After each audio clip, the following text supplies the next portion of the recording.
we have 501. We're missing Matt. Matt prospected to show. All right, let's go ahead and start. So I'm going to call to order the Lexington Planning Commission April 13th meeting. And first things first will be to approve the agenda.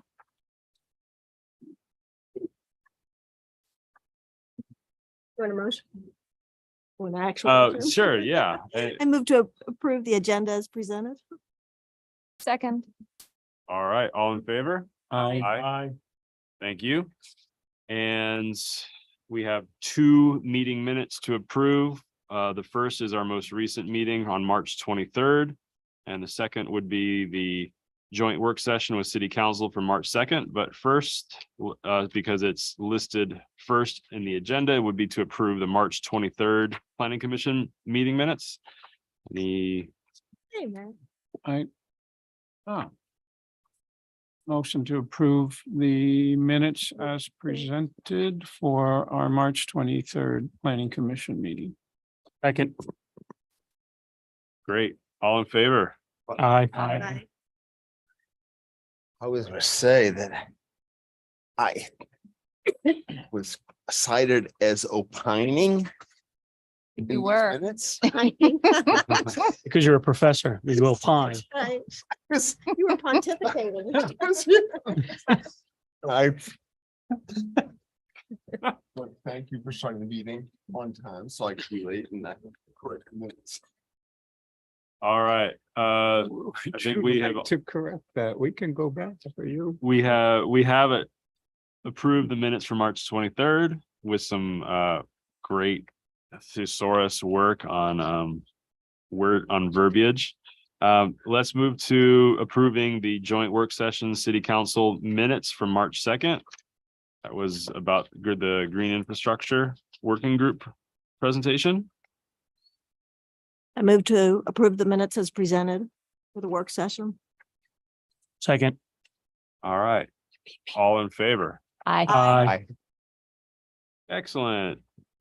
That was straightforward. And the next thing I can see is probably not going to take too much time. Citizens' comments on matters not on the agenda. We have a light amount of citizens today. Not even Charles. That should be noted. Okay, well, I will go ahead and close this, seeing as no citizens are clamoring to comment. Okay, let's move on to new business. We have 2 items. The first is a zoning ordinance amendment 2023-02, an application by the city of Lexington to amend Article 4 zoning district regulations of the zoning ordinance to amend the lot width requirements for multifamily dwelling units and townhouses. Good evening to you all. Staff did receive direction from the city manager based on some feedback from city council members, or at least from several city council members, about clarity and consistency in our codes and the issue that we dealt before on the Spotswood property with lot width versus lot area. And was a request from city manager for us to at least deal with that or try to resolve that. And in your staff report, you will see, I'm calling it inconsistency, and perhaps that's not the best term for it, because there are other regulations from in other jurisdictions that have a lot area and a lot requirement. So by itself, it's not an inconsistency. But we did find out as it was applied to the Spotswood parcel that it met the lot area, but not the lot width requirement. And that's what we're trying to address this evening. So your first option, and there are probably more than just the 3 that I've listed, but at least the 3 options that I came up with. The first is just to leave it as is. But having said that,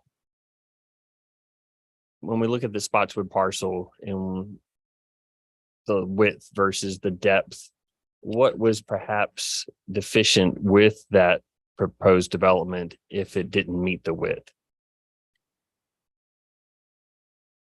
At least in my opinion, that it really wouldn't have been improved, that particular design for that property, if it had the 600 feet as opposed to the 400 feet. And then the other sort of question, or maybe opinion here is that if a property has 400 feet along the street and is 200 and some feet in depth, how is that any different than if it's the reverse of that, it has 200 some feet and then 400 feet in depth, if I said that correctly, but I'm not so sure that having the lot width for something like multifamily or a townhouse complex is necessarily something that's beneficial to us. Especially since we're not developing greenfields, we're not putting in new subdividing property and putting in new development. We're largely dealing with parcels that we already have. So that was the first option. Happy to answer any questions. I have a question.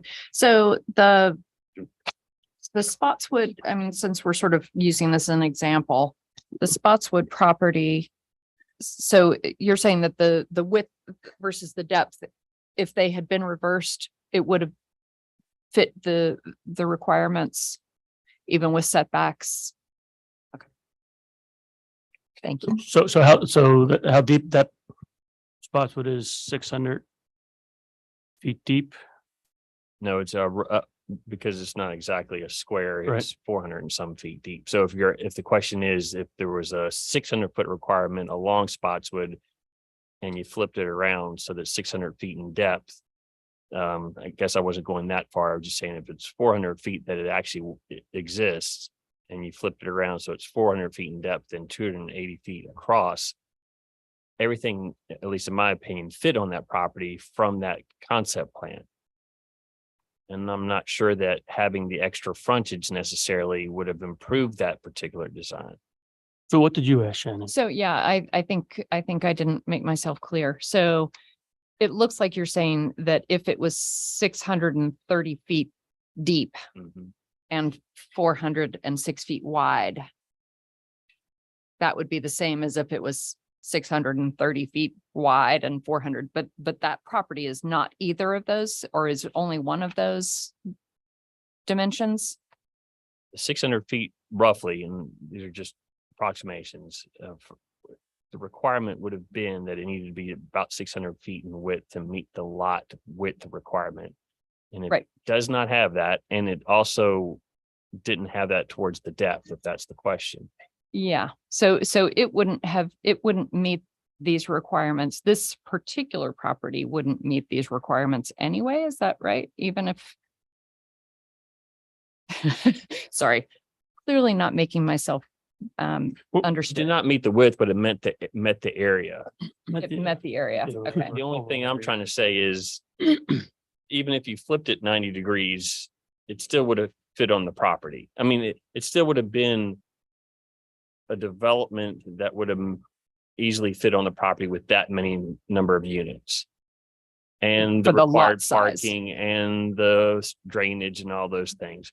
So I guess my point is, or perhaps the question is, what is the benefit to having the width requirement in addition to the lot area? If the lot area is met, then what are we gaining by having in addition to the lot area requirement, which I presume we're going to keep? What was being gained by having the lot width requirement on top of that? Right. Was, Arnie, do you know offhand, was this a pre-existing requirement before the 2016 amendments? Yeah, I'm reasonably sure that is. I did not bring an old version, but we did not change. I'm Okay. almost 100% sure we did not change the lot area lot width requirements. Yeah. And is there a green space requirement? So I wonder if that's not part of it, is, providing, making sure that there's green space, maybe even between the property, the, whatever the construction is and the neighbors. But we would have that to a limited degree in the screening and landscaping requirements, so the buffer requirements. But our buffer requirements are minimal, but between multifamily and single family and between commercial and residential, we do have some buffer requirements. So those would have to be in place if you had 400 feet or if you had 600 feet. Right. From a- But I'm thinking like recreational green space for people who live in those apartments, wherever they are, whether they're this development or some other one, for like kids or just green space, breathing space, Yeah. place where you can plant trees and such. And that's not usable green space in that sense isn't something that we have a minimum square footage for, we have landscape requirements for buffers. Yeah, that, the way I understand it is the current required width frontage is just based on density. So if it was a one-story building, it's still taking the same footprint, but it would have been fine. But because it was a 3-story apartment, it had 62 units. So then the density said that that density is too high for that width. So I guess what a big question, if we even need to answer this, is were there, I mean, what was the intent of making these sort of requirements anyways? Is it like something in like urban design of like for city services, for like is it to create a sprawl, like a suburban sprawl where you have a large surface area of street frontage? Or I mean, like, is it to prevent density? Because city planners, when this code was written, don't want density, and they don't want, I just don't know what the intent is, but I can only speculate on that. Most codes were written in the 60s, 70s and adopted throughout the United States during that period of time. For the most part, those codes are suburban style codes. And they could be getting exactly to what you're stating, is that they were suburban in style and they were perhaps wanting to be more spaced out, more area taken up for each development.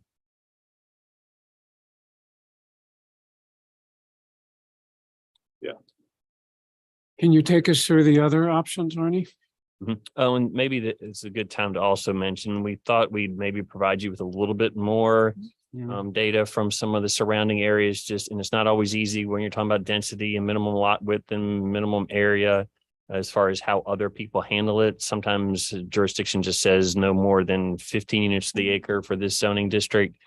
Kate did put this chart together, and perhaps the most glaring point is that there aren't many or any with a minimum lot width based on the number of units. So if you have a certain number of units, and if you go in excess of that, then you don't have to provide an additional lot width for the additional units. This is a little bit of a grab bag just as far as how some of the folks around us or jurisdictions around us deal with the minimum lot area for townhouses and multifamily. But again, you won't see another one similar to ours in that there is additional width required for additional units. I noticed I did some quick research in Rico County, thank you. Theirs is for R5, which must be medium density, is 100 width, and then R6, which must be higher density, is 150. But again, it goes to there's a minimum lot width rather than a proportional one that increases with units. So I think for us, one of the questions is, do we want to look at this not necessarily just to eliminate the lot width requirement, but to say what an alternative would be that makes sense for Lexington, the kind of development we want. I would agree with Arnie that this one, as it's currently written, is probably comes from a different time when you wanted, more of a suburban landscape. But, I've been looking and reading this week, trying to figure out what is it about lot width? Well, why are we talking about it? And I've looked on the American Planning Association and other zoning codes. It's interesting. No one explains the rationale for it. They just talk about the dimension. So more street parking, Yeah. off-street parking, Yeah, yeah, yes. entirely possible. So I think narrow lot widths were done traditionally because you wanted to reduce infrastructure costs. You had small lots, lower income neighborhoods, usually large lot requirements come with a desire to have higher income developments. So I think it's worth us looking into this. The question is this the right time to do it? And That's why I wanted to also consider your points 2 and 3, Arnie. Yeah. So we're not at the discussion point. We're just at the Yeah. staff report. Okay. Right, sorry. Alicia. I just want, because I don't want to add anything. Right. So your second option would be to delete the lot width requirements for townhouses and multifamily dwellings as shown in the lot requirements table on the next page. So the next page and a half is the total lot requirements table, and you'll see highlighted in red what is proposed to be deleted. In both RM and RLC, you have very similar or the exact same requirements for area and then the same requirements for width. And as an example, in RM, for multifamily, there's a 10,000 square foot minimum lot size for the first 4 units, then an additional 1,500 square feet for each unit in excess of that first 4. And then the proposal is just to delete the townhouses and need a 20 feet each in width for a lot. And then the multifamily, the 50 feet plus 10 feet for each unit above 4. And the same again for RLC. So that's the proposal.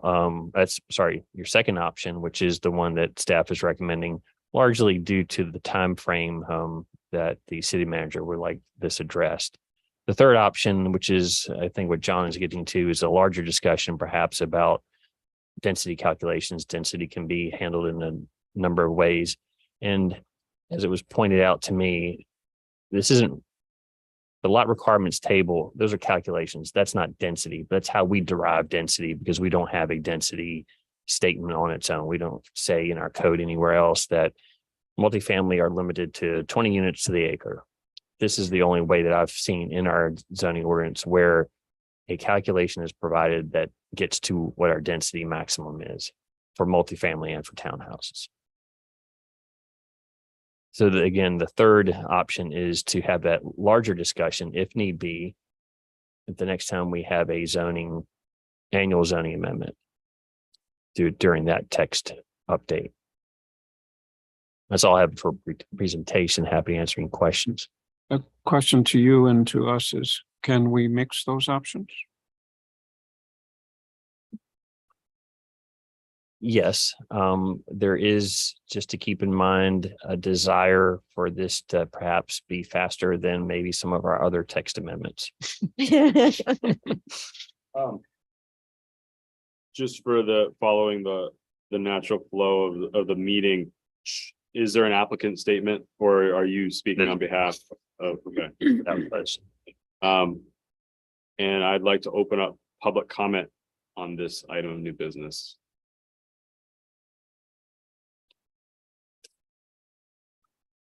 We're all waiting.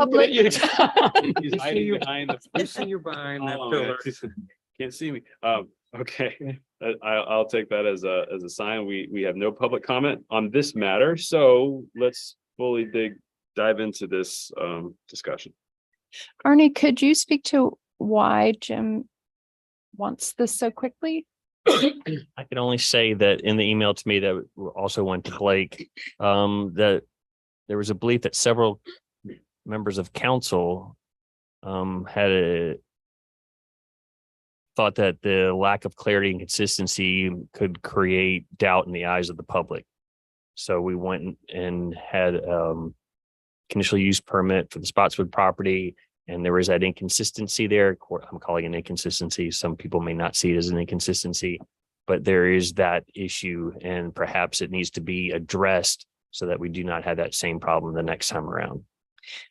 And is the next time around likely to be with this VDOT property? And I shouldn't have said the next time around, because I think it just needs to be addressed so that Sure. in the But future, but it could be, but that's also probably a year or two off, I would estimate, from by the time contracts are let and a contract for sale, I should say, is reached, and then we have anything before planning commission for as far as a public hearing goes. And General's Retreat's in the works, but I don't know if they've already met that criteria. If we looked at that when whatever we approved for them, their site plan before. They, as far as I recall, they met those Okay. requirements because of the way we sort of interpreted the frontage and because it's a corner lot mostly, and what's the front and what's the side. So they did meet all of the area and width requirements from what I recall. I do think it's interesting if looking at it and knowing, we all know kind of Lexington's history is Lexington has not wanted single unit apartments. They've wanted larger apartments because they didn't want college students living in the apartments before, third year went on campus. And I really feel like that's part of what has driven that.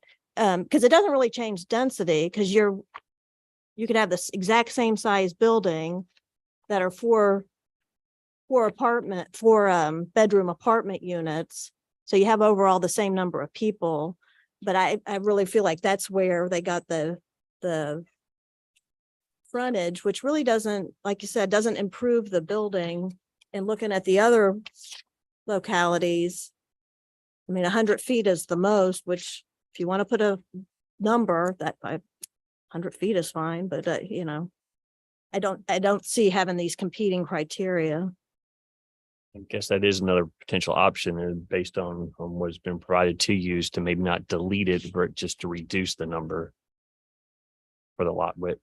I have a density question. Would you brought up that this was the only way that we have to address density issues. So, and I'm assuming that we would want to, like in an ideal world where we could plan this out ahead of time with plenty of time and no pressures, that we would be looking at utilities and things like that to guide density. Is that correct? As far as where utilities are provided into And like amount load limit. size that's adequate for the development. Mm. Yeah, that's what the comp plan tells us to do, certainly. So, but you said that this was the only place that we're given directions on density, or this is guiding density. Correct. So I'm not sure what the question is. So the and- question is whether we need to think about density in a more directed fashion, and opening up this number 3, I think. Mhm. To I'm not sure, but I may not be understanding, but it would be hard for us to go by, let's say, sewer capacity for each property. I'm not sure that's where you're getting, but just some really, of the I'm just thinking that infrastructure needs. if we're looking at, if we want to take up the issue of density, which maybe we don't, but maybe we do, as a way of giving more direction to what kind of development we have. It just seems like maybe we do need to consider this in a more holistic way.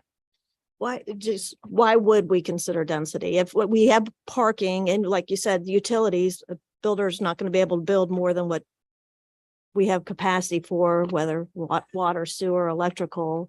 And then we have setbacks. 8. So why would we? I'm just throwing out that question for discussion. To have, a more well-planned future of the community. I mean, that would be what I would be looking at if I was considering density issues. I don't know that we have any further properties that are really going to be constrained by this, other than the accessory dwelling units. Mhm. But it seems like that might, I'm just concerned about considering all of the options. No, and I asked that in part because I have seen other places, and I think we may somewhere, read, 20 units per acre, so many units per acre. And now from more of what I read, the philosophy is sort of changing, especially in a urban area like we are, where if you have the capability, you should kind of densify. We're actually better off densifying within the city rather than in the county, where they don't have the utilities. And, people are talking about protecting the views. Not that we don't want Lexington to look beautiful, but if we can accommodate it, can meet our parking, we have provide the utilities, then there is some, and our height limits, there is some advantages. There's a lot of advantages to having more density in these couple building areas that we have, or. Will this be an issue when we talk about if or when we talk about cottage housing? Would this be an issue? You know, would this come into play? I mean, there's the one property we've talked about that maybe, you know, Those are typically one owner, so the parcel stays the whole size. They're not chopped up. Mm. It become more of a condo, Mhm. as I understand them. Mhm. So depending on what we change, I don't think it's going to affect cottage housing. Right. Because we're not going to be breaking that down. There's Okay. shared open space, shared parking, so it'd be more of a condo type Right. development. So just trying to think in terms of where else this might come into play if we are, as Leslie said, we wanting more housing, and what ways are we going to look to do infill and so forth, wondering where else this comes up. And so if we think that it might be an issue in some of the ways we might want to do infill and increase density, then that goes kind of along with Shannon's question of, do we then want to have this conversation? Or do we already have in place, what we need to This deal with that? proposed amendment would only be affecting RM and RLC. And so. Oh, I'm leaning back here. Lean in.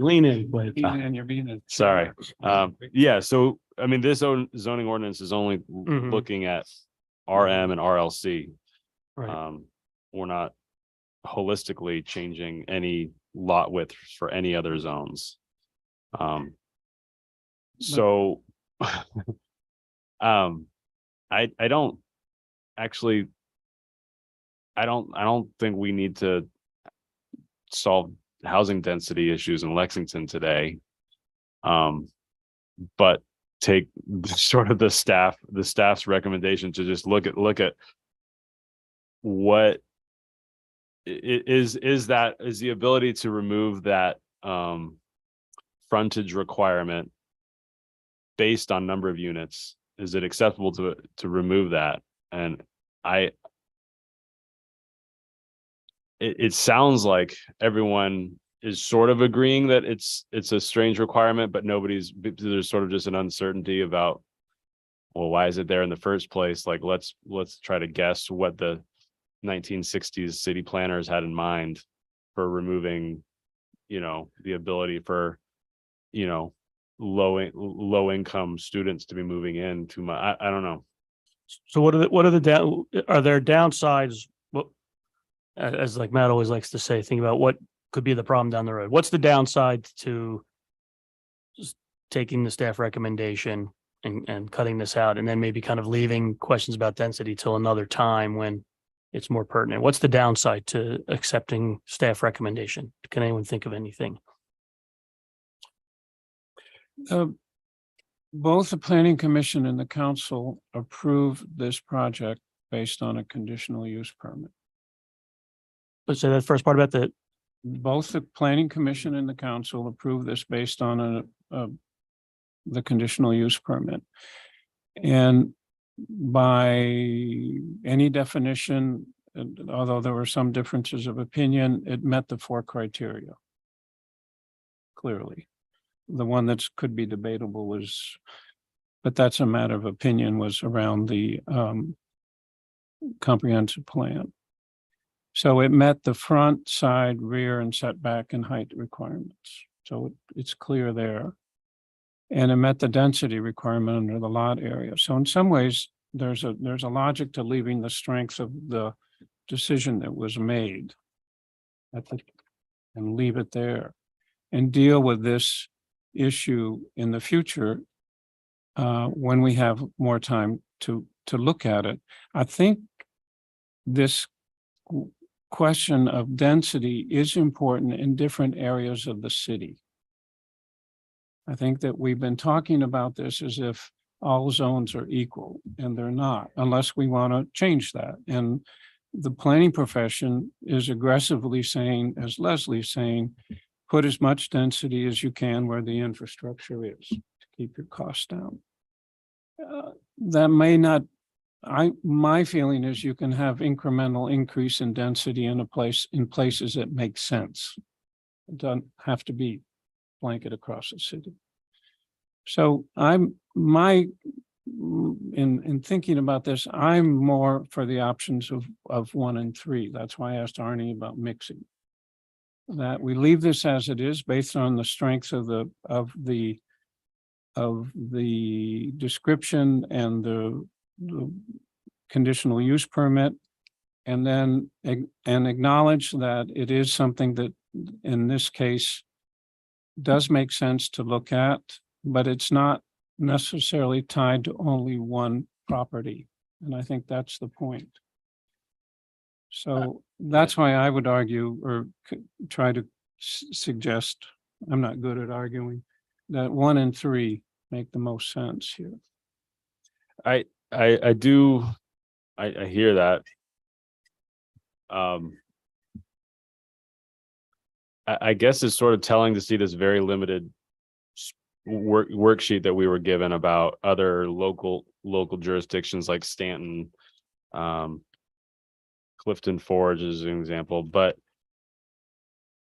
and what you admitted, you said you did a little bit other research on lot width and why does lot width mean anything? And it sounds like it doesn't really matter. Like nobody else uses that as a requirement. So like we are the special case. We're the special case because we have it in proportion to the number of units. But but you can see in here that for multifamily, it's 100 feet lot width. Right. Yeah. So Difference. Yeah. In So that term. I think that's they're right. So that option 4 is having a minimum similar to what other cities do again, but basing it on number of units, that makes us special. And I think that's the confusing part, because as we've already said, rotating a property 90 degrees with keeping the density, like how does that change this? If you rotate a property lot 90 degrees and you by having a very narrow frontage and a very deep lot, you're still being able to fit a full housing development with parking adequately.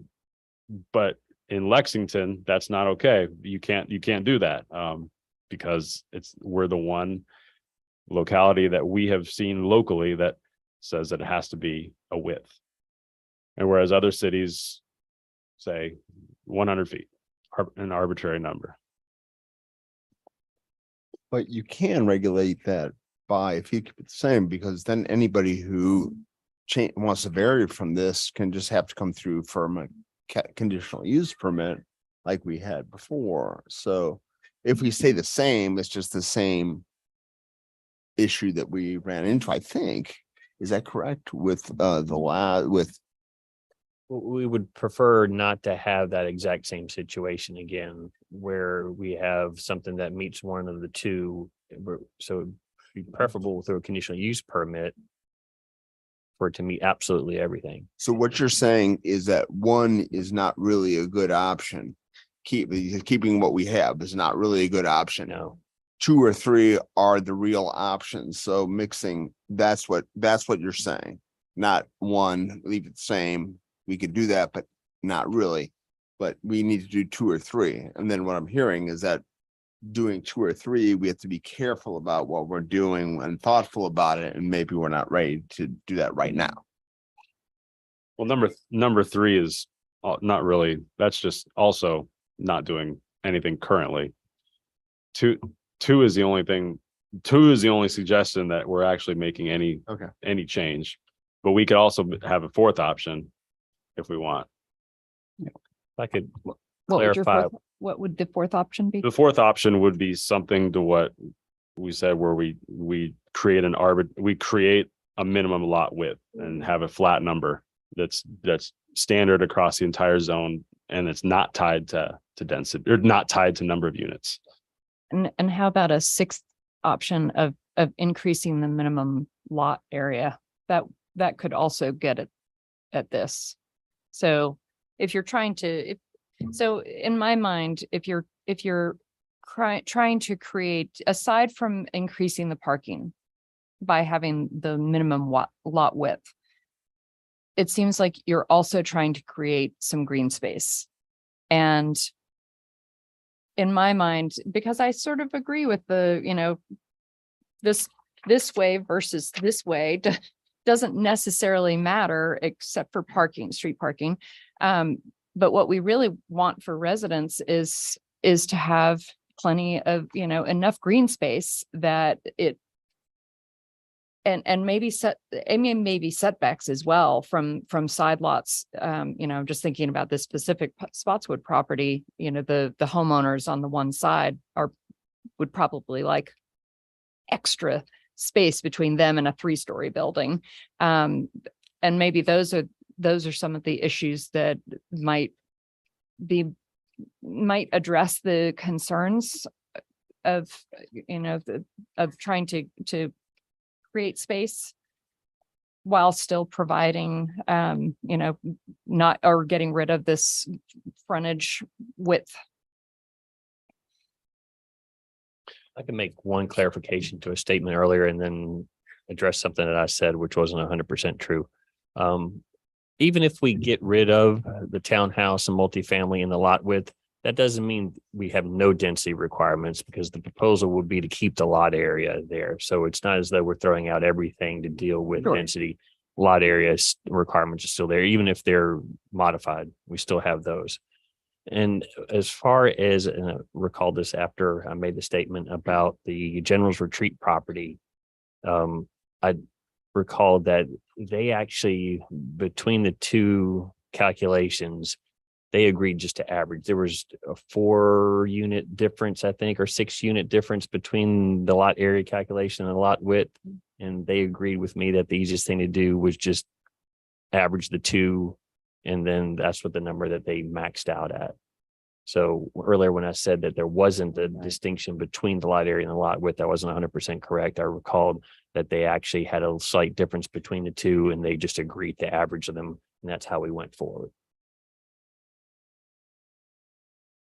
I would say all we're talking about is RM, which we only have a few properties zoned RN in the city, and then RLC, which multifamily requires a conditional use for RLC anyway, so it'll come before Planning Commission.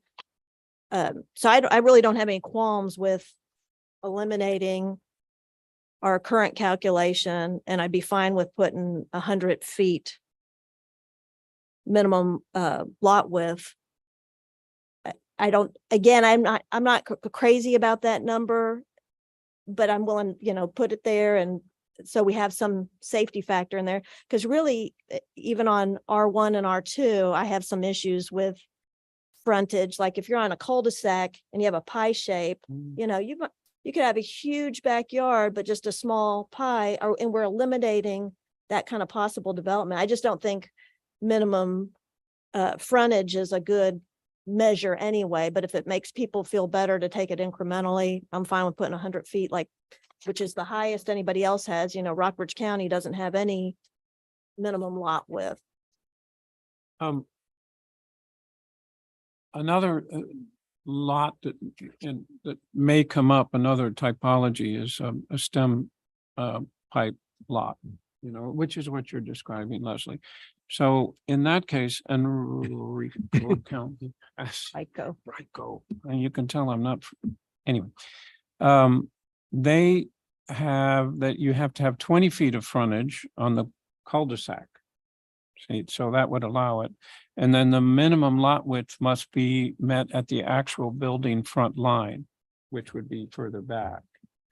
And in a way, that's what, if you look, I looked today at Lexington House, that's kind of what they are. They're, it's a narrow in, and then the lot widens out. So, and it's also set back quite a bit, which I think is one of the issues that is one here. So, here's another option that, well, we talked about option 4, which I think might be the way to consider substituting a number rather than just arbitrarily removing. Yeah, that's where I'm currently leaning. Sort of seems like a safety compromise of keeping in something to prevent just a ridiculously skinny lot that is really tall. Well, again, I guess if you're you'd still have height restriction, but Would that eliminate the possibility of flag lots? I have to What- look what up. A flag lot, a lot that has a narrow entry and then opens up. Mhm. What term did you use, John? Stove, Pipe stem. pipe stem? I'll have to put that in the definition, flag lot or pipe stem. We have that in our subdivision code, and I don't get into the subdivision code too often, but when you're creating lots, it says something to the effect that you are not allowed to reconfigure a lot in such a way that you create a pipe stem lot. I'm paraphrasing here. So creating new lots, you're not supposed to do that. You're not supposed to create something that's narrow along the street frontage and that it flares out towards the back. Okay. We've got a couple areas that you could develop if you're looking for infill. That's how you could do it. I mean, just around Houston and Taylor behind those houses, you look and you're like, wow, there's a big lot in there. We have that as one of our other strategies in the comprehensive plan is to look at deep lots. I think it was specific to the Thornhill Road area where you have some quite deep lots, and you're also pointing out some along Houston and Taylor where you could do what's called typically called a family subdivision, where you put one pipe stem lot in so that you could subdivide the property that's now not subdividable, but you can allow one to occur behind it without having to put in a public road, a 35-foot or 50-foot right away, those types of things. So you are allowed to add a bit of density and then utilize property that wasn't previously subdividable.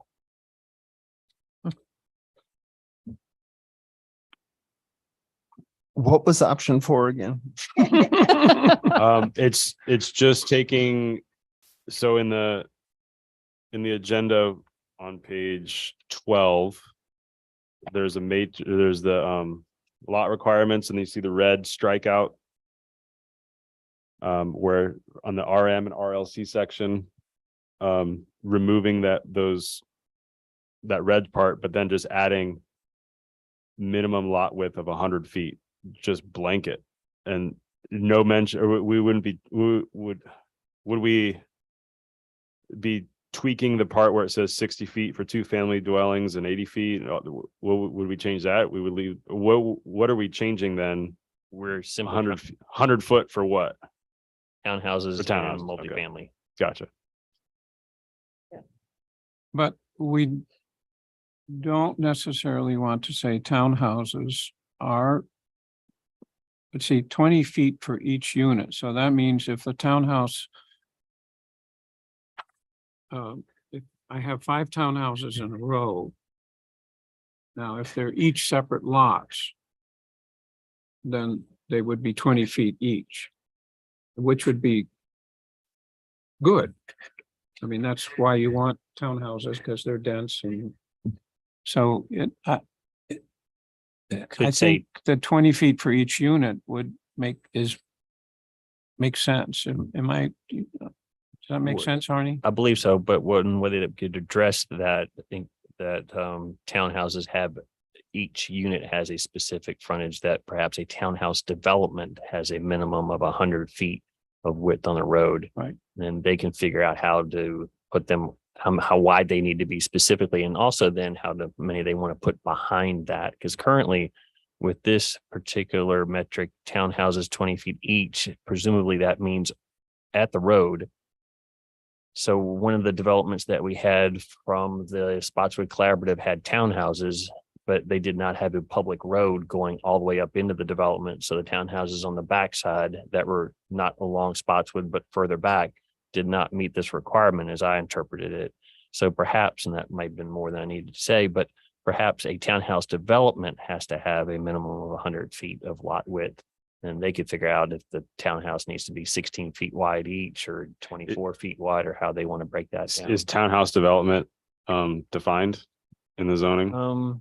No, I don't believe so. I think we probably just have a townhouse definition. By the way, Chair, I would Yeah. say to all of us that this is probably more important to sort out tonight, if that's the only thing we do, than moving on to accessory dwelling units. Yeah, no, yeah, we're getting through this. So on the side, sorry. go Oh, ahead. yeah, what you were gonna just answer a question real quick? Okay, Correct. sure. There actually is a definition for townhouse development in our current code. One or more single-family dwellings containing townhouses with accessory parking, open space, and recreational and management facilities. So at least the definition is there. So we could potentially say 100-foot minimum lot width for a townhouse development. And how many units are in a development? So could there be two? We have a handful of use and design standards for townhouses. If you hold on just a moment. But it has more to do with each block shall have no more than 8 and that type of typical townhouse language. Townhouse use and design standards, the first one, no more than 8 townhomes shall be constructed contiguously. B, or number 2, the facades of individual townhouses within any contiguous row of townhouses shall be sufficiently varied in the materials, design, and appearance as to visually distinguish them as individual dwelling units. The third one, any townhouse shall front on or be accessed by a public street. D, any provided open space shall be owned and maintained by the developer until such time as it is turned over to the ownership and maintenance of an approved homeowners association. So the reason I'm asking that, I'm just wondering if the 100-foot limit is too big for townhouses? Because if you had 3 townhouses and you've got what appears to be a side yard. So you've got 3 townhouses in a row, you're saying that could be, it would not, right now it has to be 20 feet per unit, correct? So that's 60 feet. And then you've got in the side yard, I can't tell what the townhouse is because it's not indicated. Residential uses 10 feet, 20 feet for multifamily is, where does townhouse fall into that? For side yard, I'm just,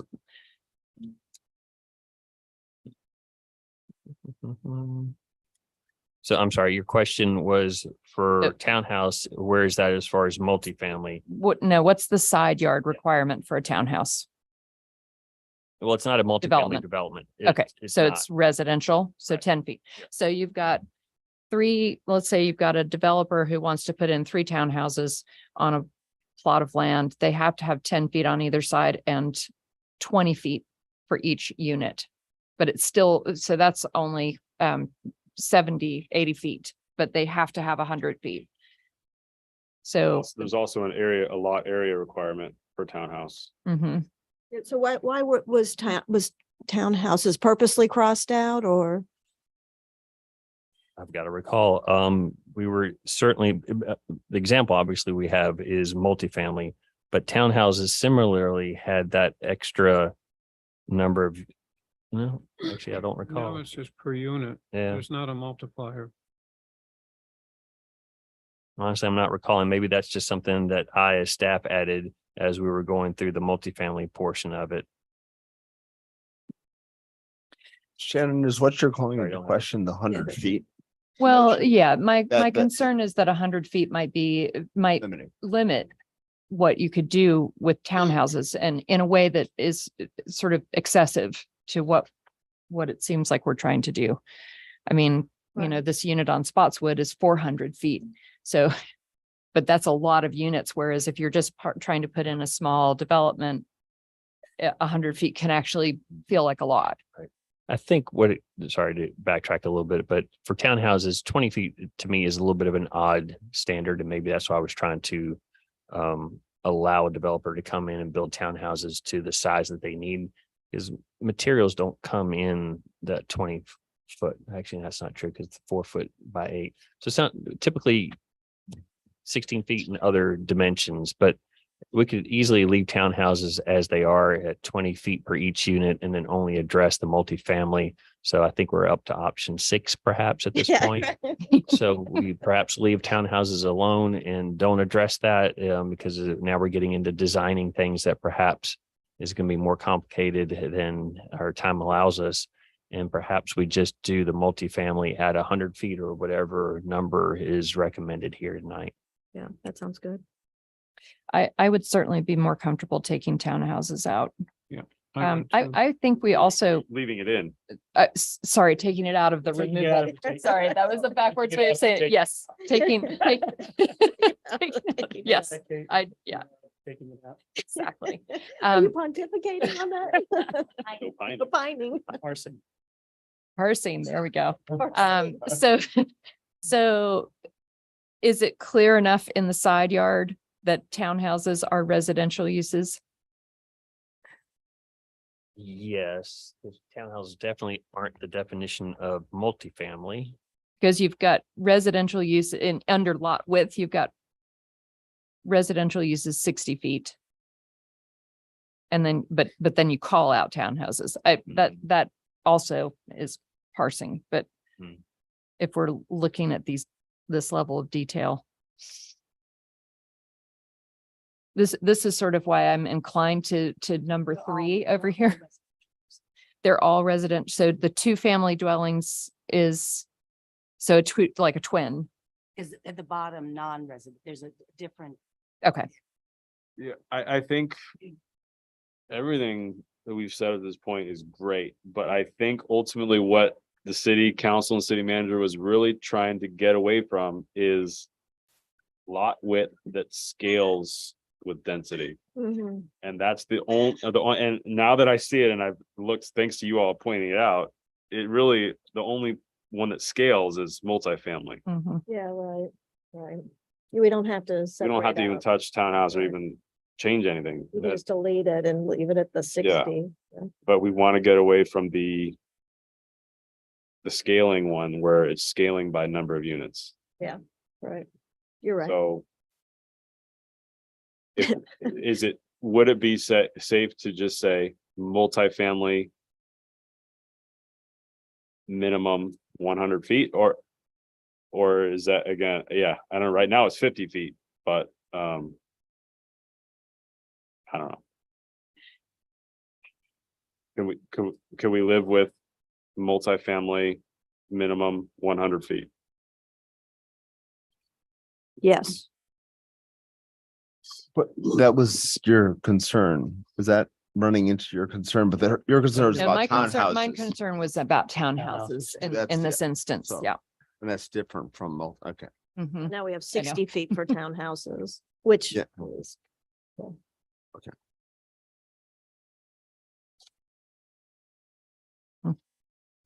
For some reason. 60 feet, 2 families, 80.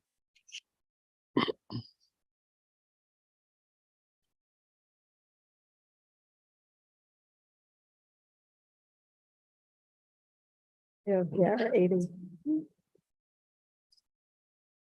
What is our minimum lot area compared to some of these? Do we have? So for the townhouse. 8,000.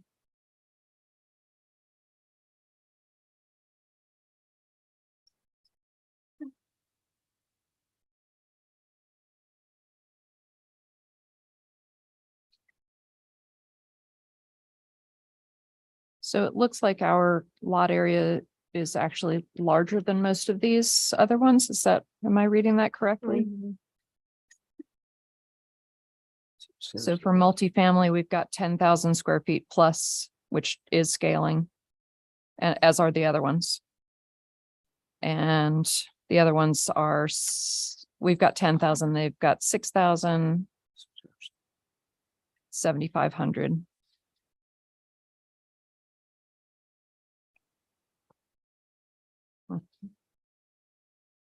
Okay.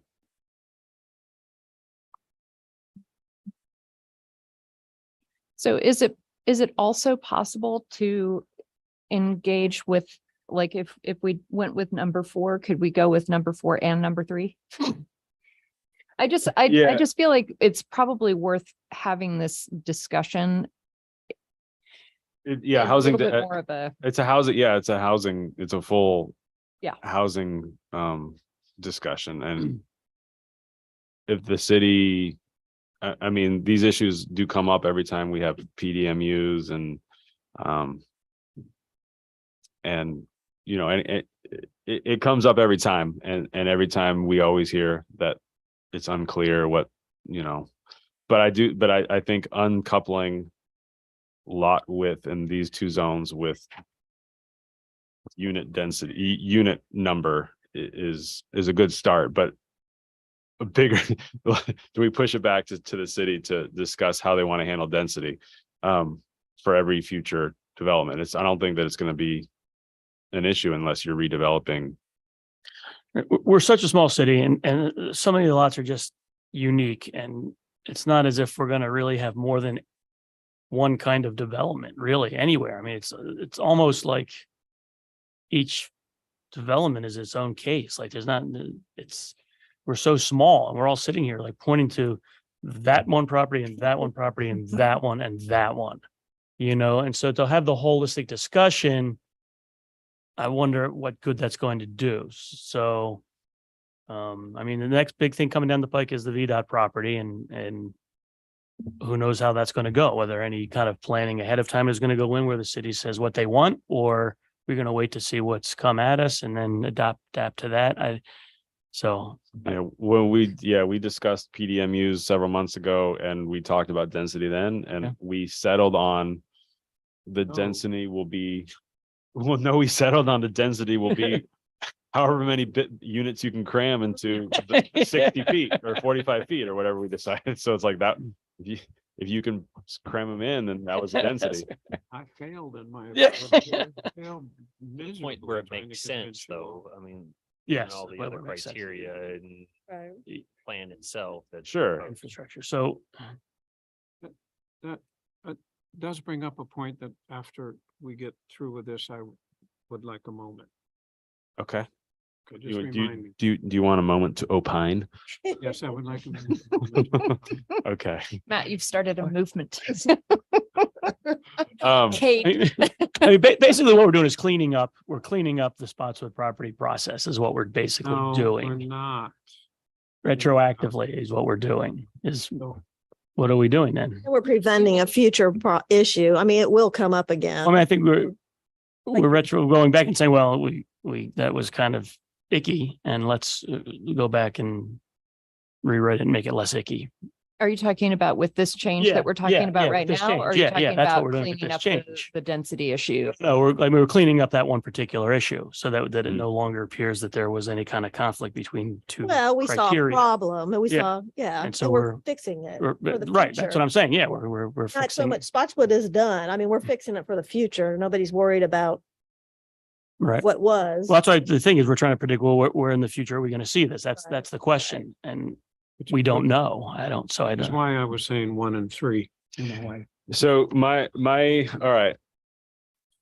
I agree. Housing is a very important topic. The recommendation right now, the way it's written is not currently mesh with what we've discussed. So right now it says delete the lot width requirements for townhouses. We want to say, leave that in. So don't even mention townhouses, but say change the lot width requirements for multifamily dwelling units in RM and RLC to 100 feet, 100 foot minimum. Are again, that's the current recommendation.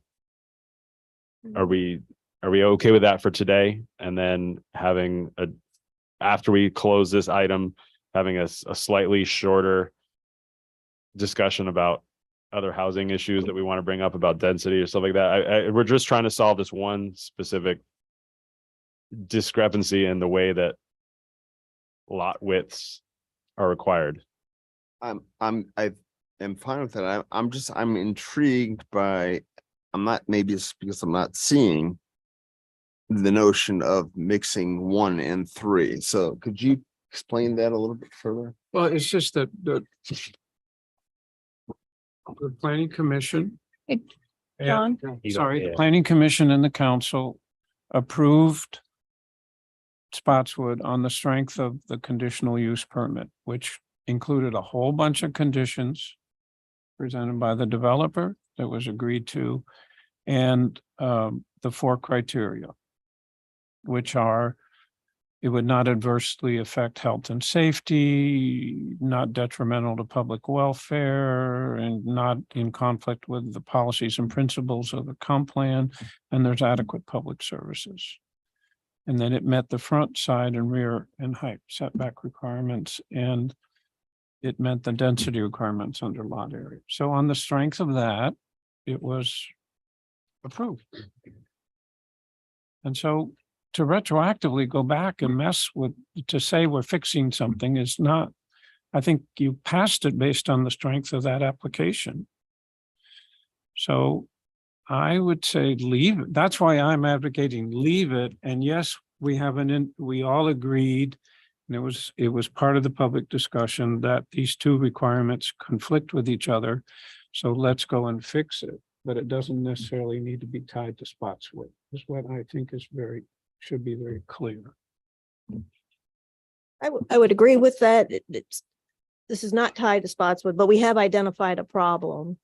And I do think we should fix that problem. And, yeah. So to me, that's where the 3 came in before I came into this meeting, that I was thinking that we needed to have a larger discussion on what makes sense for us. Arnie and Kate gave us some additional information when we came in, which was helpful. And it aligns with the information I found in Stanton and that other jurisdiction, which I can never pronounce well. And right. So, by the way, Stanton is 100-foot for multifamily. Mhm. So that's why I was, now we've introduced option 4, which is, well, let's take a look at, we could modify this now to this minimum, and then have a larger discussion on the elements that affect density as we move forward. I would welcome that, because I think we let a whole bunch of horses out of the barn when we said no density requirements in the PMU. So. Yeah, it's just such a big issue that I don't think we need to discuss here by ourselves. I think that we probably should do some more research on housing policy for density. I feel like we can still have a future discussion, include city council, include planning experts. Patrick's already said these issues aren't crazy repetitive in Lexington. There's not so many times. There's going to happen every once in a while, but can we, like all zoning text amendments, when there's some sort of weird thing in there, can we go in and with a scalpel and fix the weird thing? And this is a weird thing. This is a weird situation that's unique to Lexington. It's unique to these 2, it seems like these 2 zones for multifamily developments to scale lot width based on number of units. And we can fix that by having just a standard minimum. So that's my suggestion. And I'm happy to keep talking about what the city can do to better its housing policy and density. I can see that it's definitely a divisive subject. I don't disagree. I don't want to solve that right now. Is there danger to John's suggestion that we leave? What's the danger to not changing this? What's the danger to leaving it as it is? Is there an imminent danger to say, let's just leave it as it is? And as we move forward, when we need to, we will discuss the larger issues of density. because council has said they want it cleared up. Just- But I mean, what's the danger? Like, in other words, what do they see as the danger of not? Just not having to go through this again. Although it sounds like we're Just maybe wanting going to some have to clarity. go through it again anyway with the other issue with density issues. Or with sort of having a better housing policy overall. Well, okay. That is something we should discuss if we even want. I mean, what we've been doing lately is trying to find ways to increase density as much as we can with staying within reason as far as building size and setbacks. So that's a whole nother issue. Do we want to go down that path?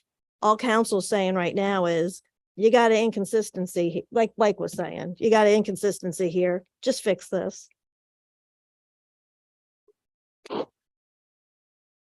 Potential issue is if it doesn't get addressed, then we do have a development coming up where we could have the same issue again. And I think it's just a desire in a relatively short fashion to go ahead and address that issue that we see. I'll refer back to maybe it was in item 3 that you still have the ability in the next annual zoning amendment, which isn't going to be terribly soon, simply because we still have 1.5 things to get through the current ADU. And then we have to get through, at least as far as what you've programmed so far for zoning text amendments, is the cottage housing. So it'll still be a little bit further off, but I don't know that entire discussion has to happen now to address what we're trying or what we've been directed to address. And out of curiosity, if these changes had been in place, would anything have happened differently with Spotswood?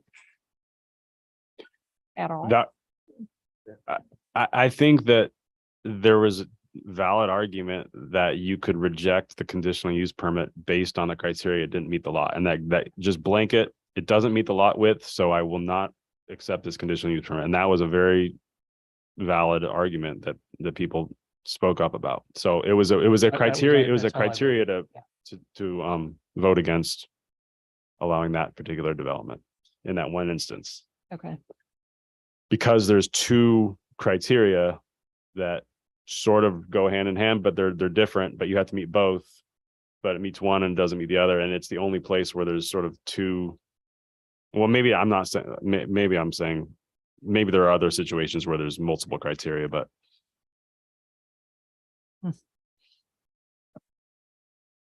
That's exactly right. I mean, we did have people vote against it for that reason. And I know several council members I'd rather not have had to debate that if it was more clear in the regulations. Okay.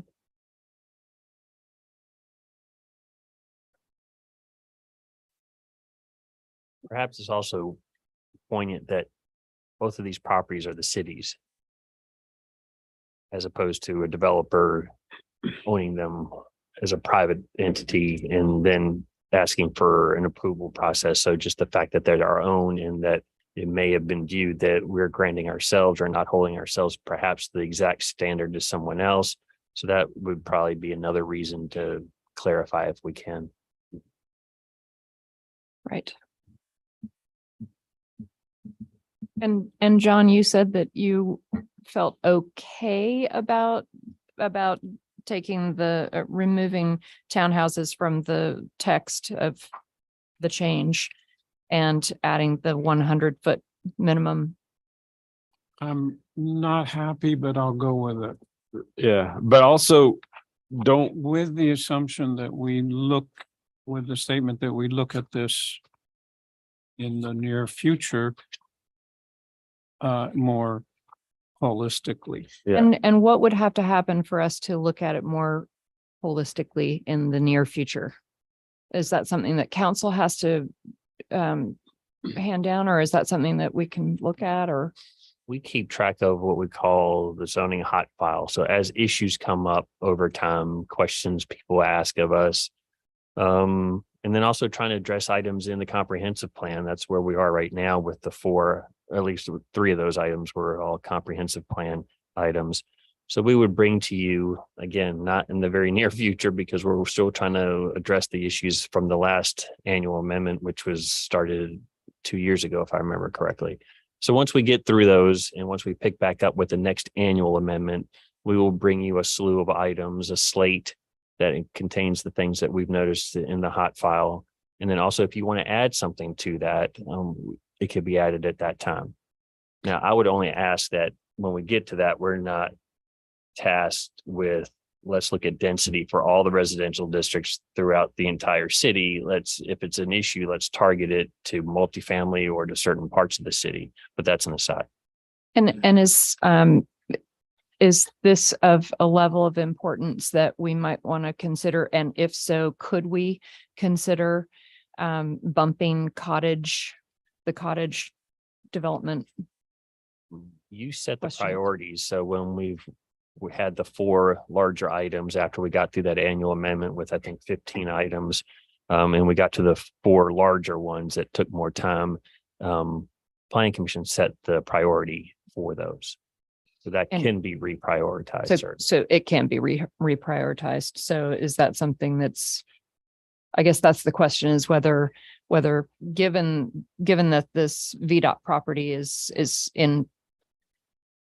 unknown, we don't know how What it's quickly that's worth. gonna happen. If we didn't have anything for lot area, then I would say yes.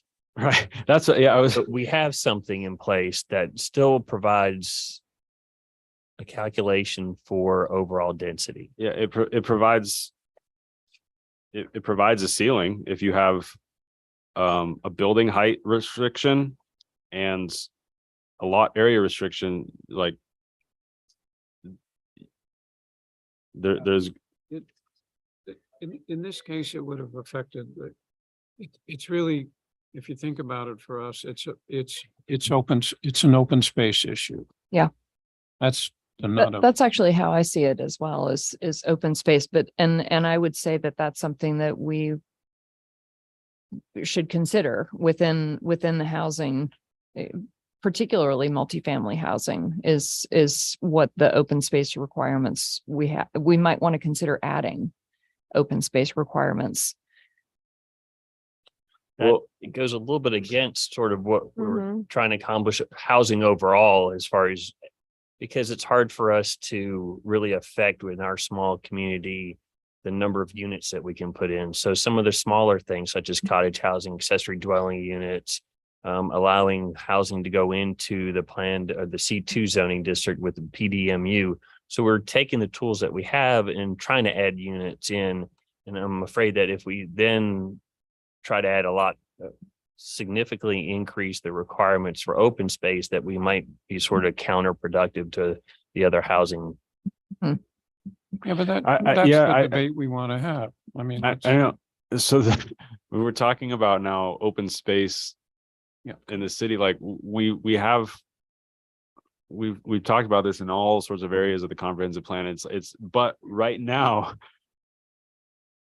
this, if we're retroactively going to rehash the debate about Spotswood very quickly, if they had a 2-story complex with the same building footprint, it would have met the requirements. So no change to the open space, no change to the number of trees, to the number of anything of buffers, same footprint, just 2 stories, but they had 3 stories, which put it over the units, which then put it over the lot width. And so that was like this was not solving the open space issue at all. Like, so like, I don't want to couple open space issues with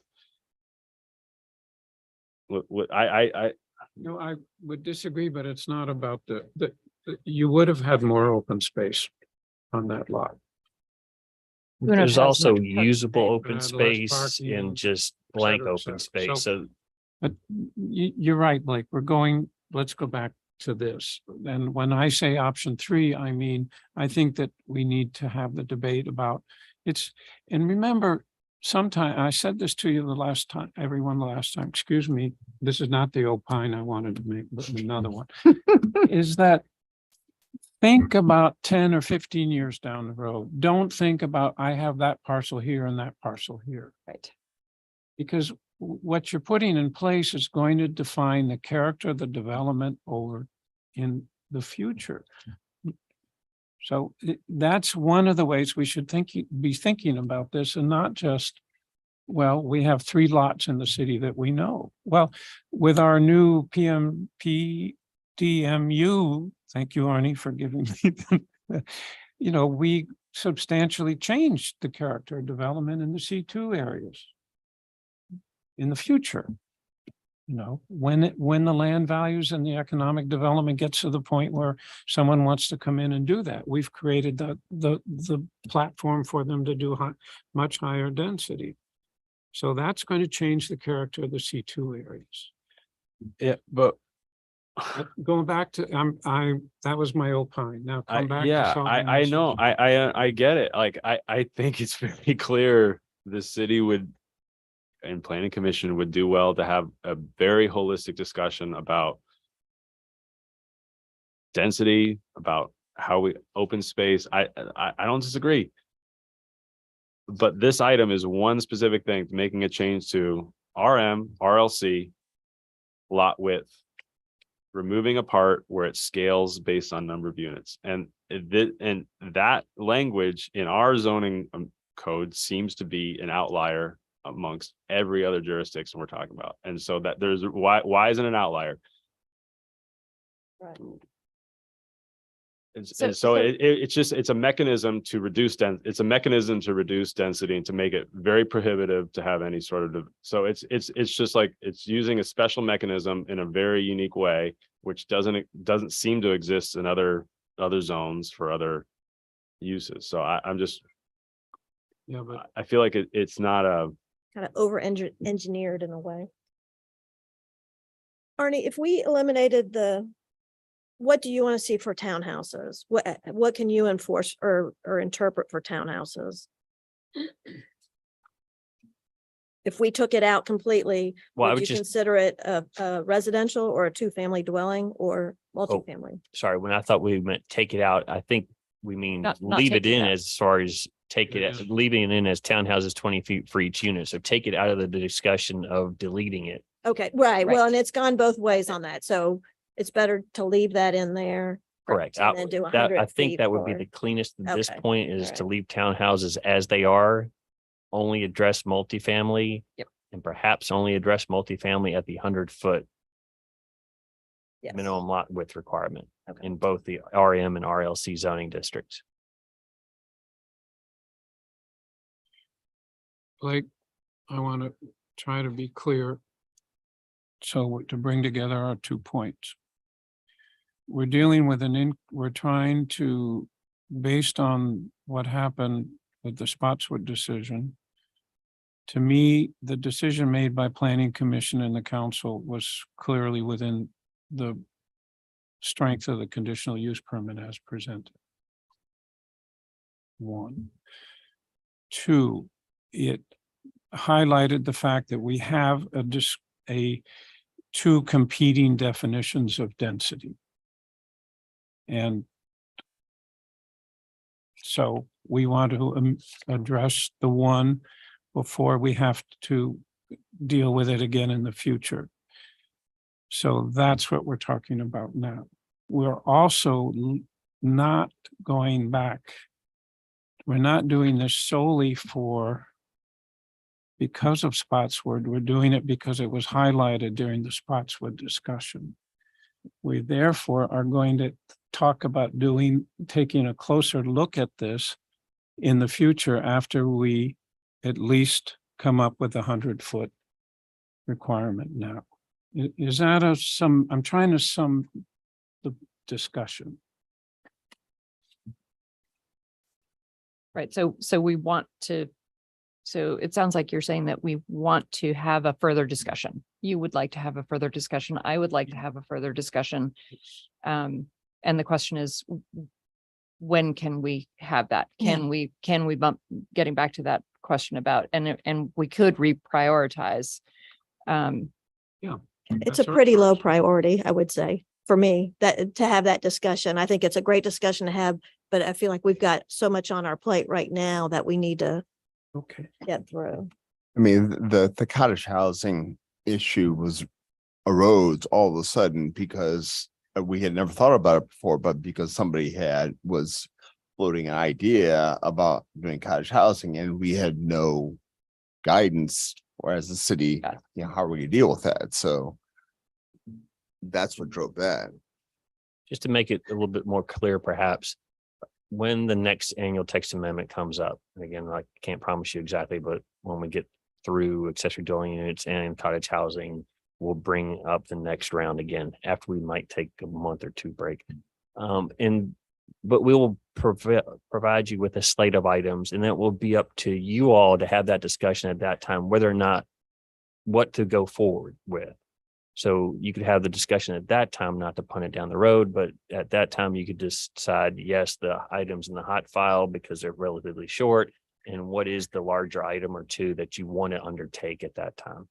So then you could decide yes or no if you want to go forward with a more fulsome discussion, I guess, about lot width and density. John, does that, Yeah,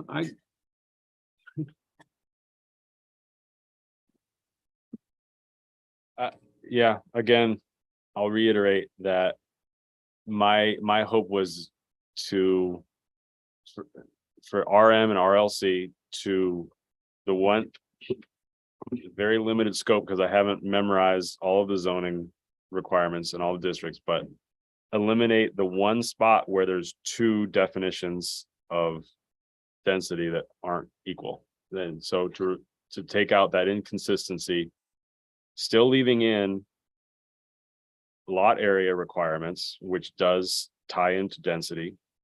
So we're not changing anything yet. And then we agree that we agree or disagree. We vote on that. And then we talk about big picture plans. I don't want to reschedule our entire program for, the next year based. I don't know. I just feel like I'm fine with it, like a limited scope today of talking, taking out this inconsistency. I'm going to make a motion. Yeah, that's. I'm going to move that we amend 420-4.6, the lot requirements for RM to delete the red that's shown and put in townhouses, 20 feet each unit, multifamily, 100 feet for both the RM and the RLC. Does that make sense? Do you know?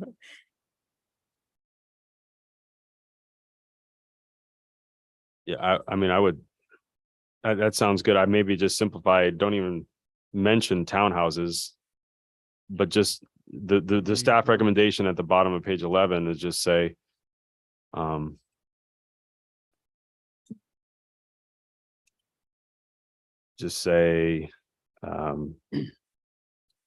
change the lot width requirements for multifamily dwelling units in the RM and RLC to be 100 feet.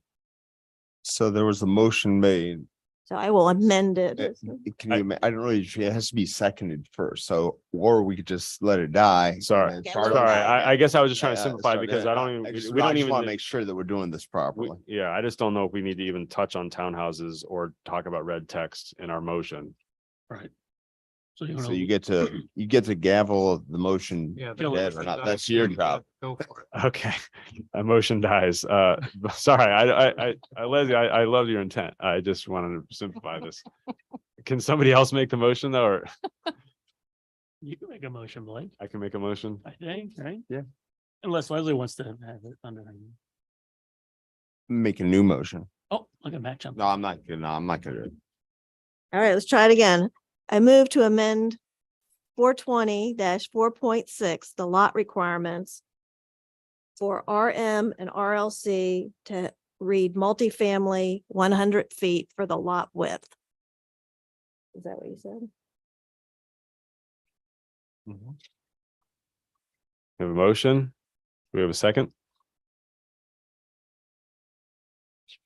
Second.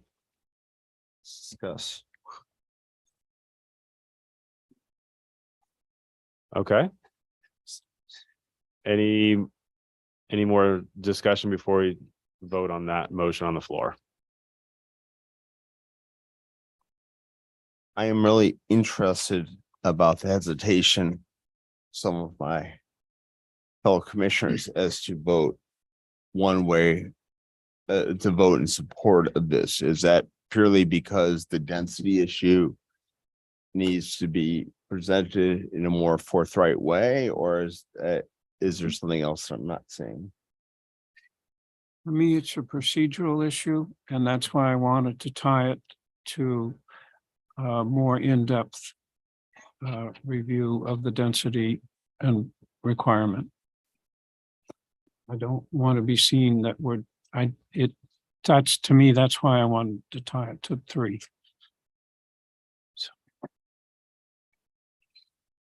So you can make an amendment, I think, to say, then make a friendly amendment or to add something to that, and then we get to vote on that. Or you're not liking the way it's worded because it's leaving out something that is very important that you want on the record. Is that correct? Or am I missing it? It can be done. I don't know. I don't know if it's to include it in this motion or have it done separately.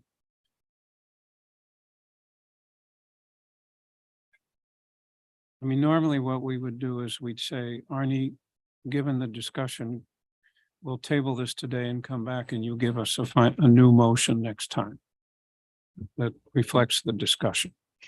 But I think the pressure is on to decide today. Well, I don't know if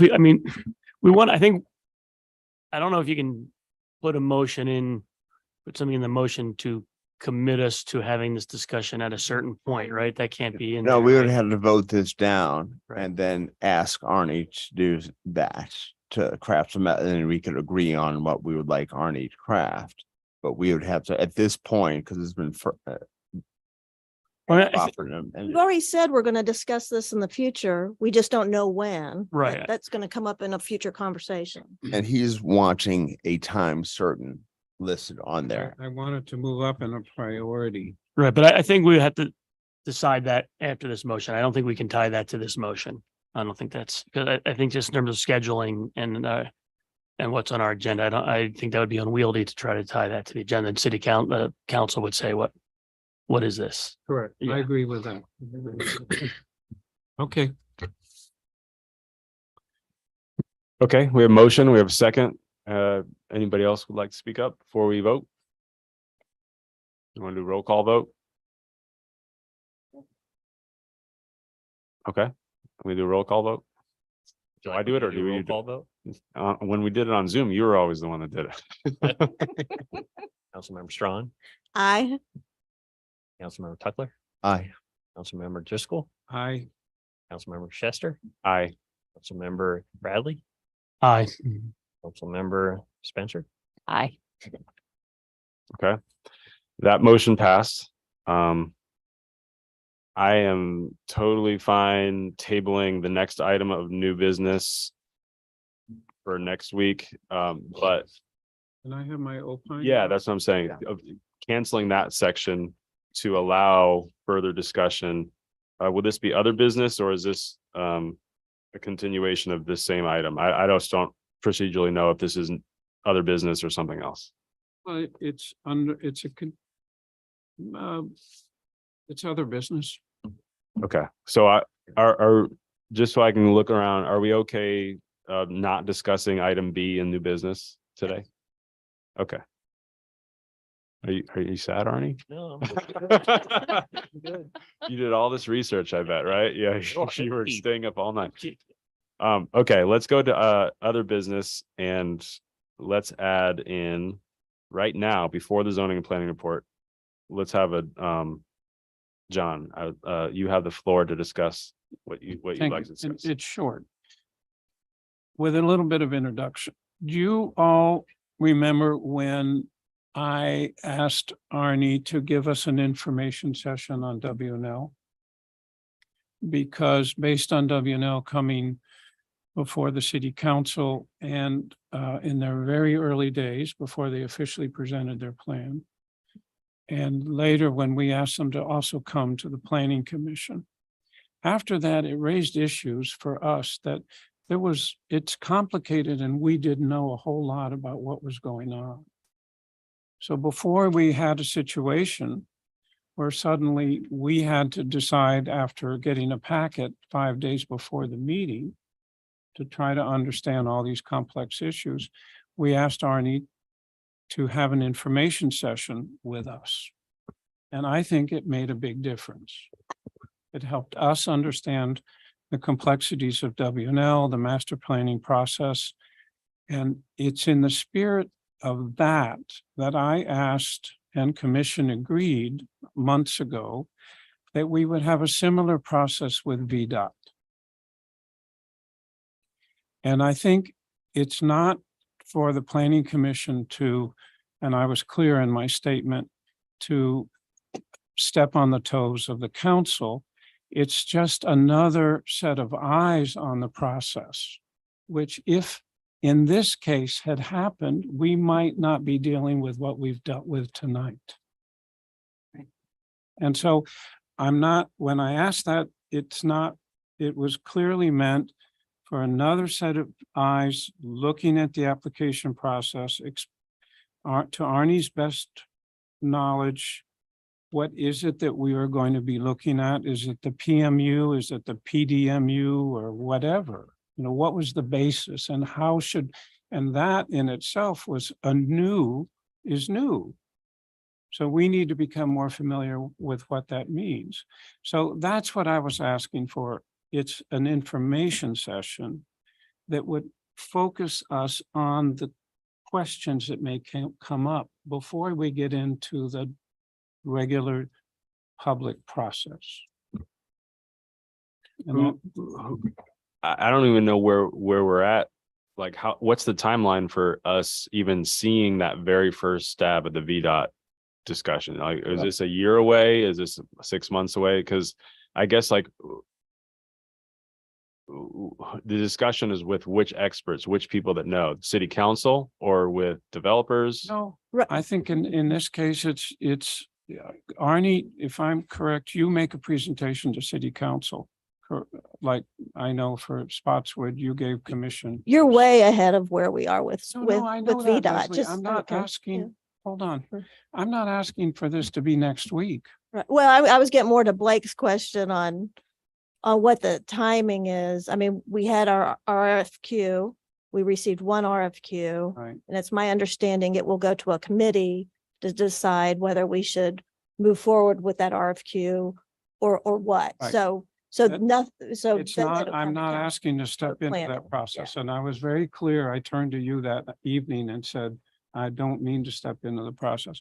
Once that's all sorted out, I think that Arnie can have the opportunity to come to commission and say, this is what you can anticipate coming to you. And do you have any questions? So then we're not dealing with it 5 days before. Because if I can assure you that if we had a chance on Spotswood to do the same, we wouldn't have had to deal with what we did tonight. I'm sorry to be so blunt about it. And it's not pointing fingers at anybody. This is complex stuff. It's not easy. So do you want to So have it codify into our process, into planning's process to have like a how much lead in time do we need No, before it gets put on our agenda? no, it was very simple the last time. At the appropriate time. Doesn't have to, council has to make decisions. But once the form of it starts to take shape of the decision, then planning commission gets a chance to look at the issues as they're going to come before us, just like we did with WNL. Yeah, I thought for WNL it worked out. It was a great process, but that was because we were looking at what is a master plan. We were looking at our process. this is a master plan, this is how it fits in. Mhm. If say Spotswood goes with a PDMU, I think it probably would be good to have a discussion saying, okay, there's a VDOT. PDMU, these are the things we're looking at, and we're talking about PDMU. We're not assessing the application. For Spotswood, I don't even see how that fits in, because what we had was a CUP. That's all we were looking at, is a CUP, and we know how to do CUPs. If we needed more time or more information, it's okay to ask that, but I think we had everything we needed on the CUP. I don't know what other information you were looking for, or what we didn't know about a CUP. I think if we had had a discussion on Spotswood beforehand, some of us might have caught what we're talking about tonight, Leslie. Okay, so that was a known thing. And For and many- again, I'm not pointing fingers. I'm saying they're complex projects. So I'm not asking for a formal place in the process. As a matter of fact, within the PDMU, I think we did put in there that a developer could give a preliminary discussion. So all I'm saying is planning commission, it doesn't have to be formally codified, and we can have this discussion in the future, but I just wanted to be clear what my intent was. I hear that, John. And is this a concern for all future large projects, or just specifically VDOT? Because do we have places that really are underutilized in other business where we have project updates? We call them catalyst project. We could put a whole section for major project updates. Where are we at with VDOT? And we Arnie said there's no news on No, VDOT today. It's different because, look, I said this when we were considering the PDMU. Most of the work and the negotiation is going to happen with Arnie and Jim and the developer. That's when the work happens. When it comes to us, it's after and council makes decisions, even makes decisions on the cost. Because the cost is tied into the number of units that you're allowing. It's based on the pro forma. So it comes to us way after lots of decisions are made. Yeah, but that's our job as a planning commission is not to do that design work you're talking, or the negotiation that you're talking about. I agree completely 100%.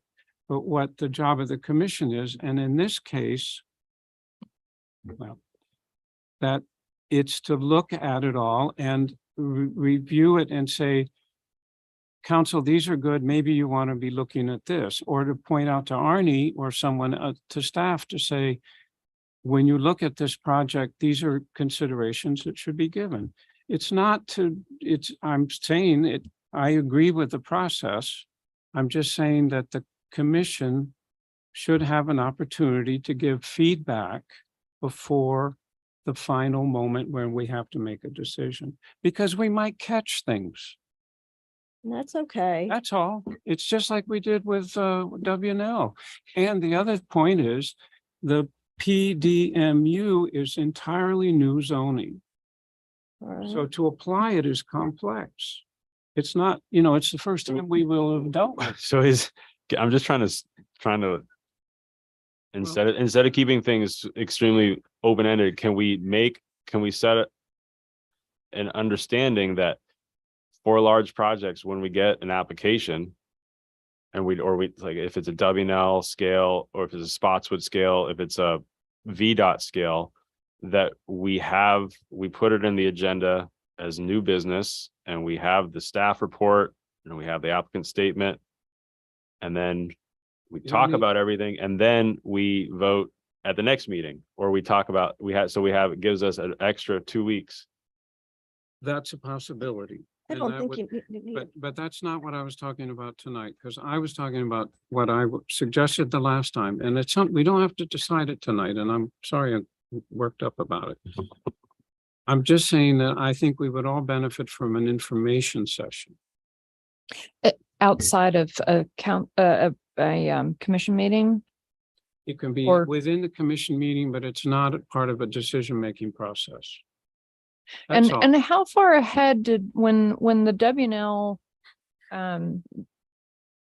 information session happened, how far ahead of the decision-making meetings did that happen? That was That months. was 6 months 6 before, months, yeah. largely because we knew it was coming. We didn't know exactly when it was coming. The request was made for that information session because we hadn't dealt with the institutional overlay in Yeah. quite some time, and certainly not to the complexity of WNL as we expected it. So it took them a lot more time to come in. So if I recall correctly, it was months and months. I think it was almost, before. when we had Zoom meeting with them, that was Mhm. a year before, Yeah. at least It was quite a while. a year before. So in these large scale developments, it seems like it could be good to sort of, just give the planning commission some extra time to sort of have a sense of what's coming down the pike. That- And That one to me made sense because we hadn't done institutional overlay or a campus development. Mhm. We have done smaller ones such as the amendments to Sigma Nu. So just to kind of get an overall sense of the overlay and how that's impacts what the underlying zoning district and back and forth. But here, I'm not quite seeing the value unless it's PDMU, and we may not know it's PDMU until it gets submitted. So PDMU is also new, so there's not a whole lot of background and history on how to apply it. So for a lot of the reasons that Leslie's already mentioned, I don't personally see the value unless you direct me to give informational session on PDMU or something else until we know what the development is, and until we know if it's going to be a conditional use permit, if it's going to be a rezoning, we handle those all the same way. So I'm not quite sure what we're gaining. And WNL is a different example also because we're at such a high level at that point. We're not going to catch an inconsistency in the zoning ordinance. And that'll be a difference between WNL and what comes up with VDOT. So that's another difference to those two.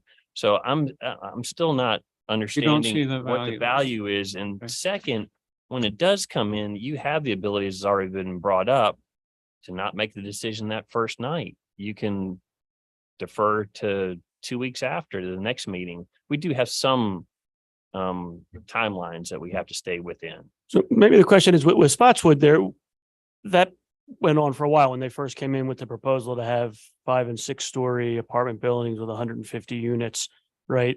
There were public, Zoom. But not as a public hearing, but Right. yes, at least discussions that the developer had with the community at large. Right. And I think on those, there were Zoom meetings, right? Because still, and there was a quorum of city council and planning commission at both of those, I believe, right? Or there was at least there's 2 or a couple of those meetings, right? They came back again, right? When they scaled down their offer, and then it kind and maybe that's what, in a way, that's what Sean's talking about is if we didn't have those Zoom meetings, those public fora,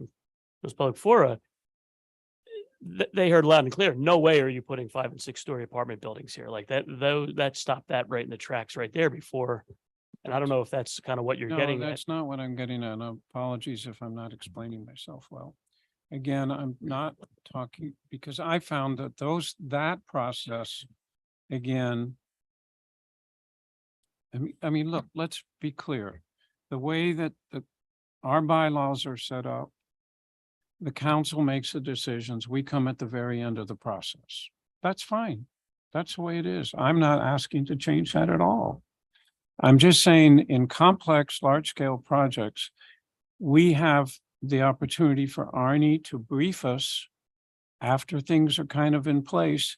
This is what's coming down the road, and this is what these are the issues that you'll have to consider. I'm not asking for a decision-making process. I'm asking to flag it ahead of time to give I us. think we could do that. We literally have Yeah. a spot in other business, project updates.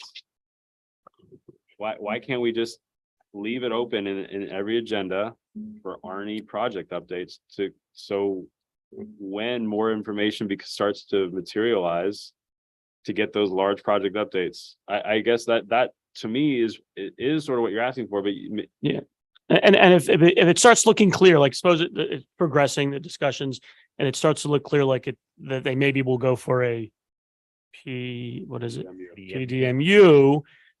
If it looks like it's tending in that direction, that then might be the time for Arnie to say, okay, this, we're like the refresher course. Here's what it is. Remember, you decided all of this and this is what's going to be in play.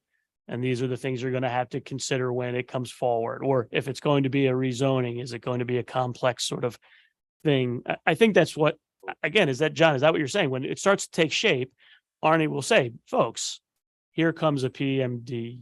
PDMU, plan development mixed use. But I want to be clear, I'm not asking to change the process. that Right, we- yeah, but I think that's what, but So that makes sense. yeah, and I think that's If what it's a- Blake if- is saying, you know, But when, if it's a CUP, I don't think you're gonna, what is Arnie gonna teach us on a CUP ahead of time? We're not gonna pre-assess the application. We're not gonna look at the application Right. until it is ready to In that present. case, then we should build in and we have the opportunity to do it, but I will also contend to extend and say, tonight, we're just going to listen. And remember with chickens, we were quite innovative in that we had 1 or 2 sessions where we just listened. We didn't ask. People weren't coming in to have us go one way or the other. They were coming in to give us some, we had a more open session and it worked really well. But again, for me, because of the complexities, and okay, let's make the decision as it goes along. If council and Arnie and Jim and you all go ahead and you say, we've agreed with the developer to move ahead with a PDMU, then then we can decide whether the commission would benefit from an information session ahead of time. Right. That's all I'm asking. I like the idea of looking forward. That's why I think Jamie Gooden a long time ago put in the agenda. It was a new thing since when he was the chair to have visual reminders every meeting of is something new happening in this one specific area that we are wanting to look at. Nope, nothing new has changed in the past 2 weeks, so we can move on. But if there's something new in this big major project coming down the pipeline, we know sort of developers have had discussions. We could have a discussion then, and then at that point, we could say, oh, there's something big brewing, and this is going to be the time for maybe we have that longer public discussion or whatever. So I just feel like we could achieve a lot of what you're asking for by putting somewhere in the agenda just a big picture look at project updates. I think that sounds like a great idea.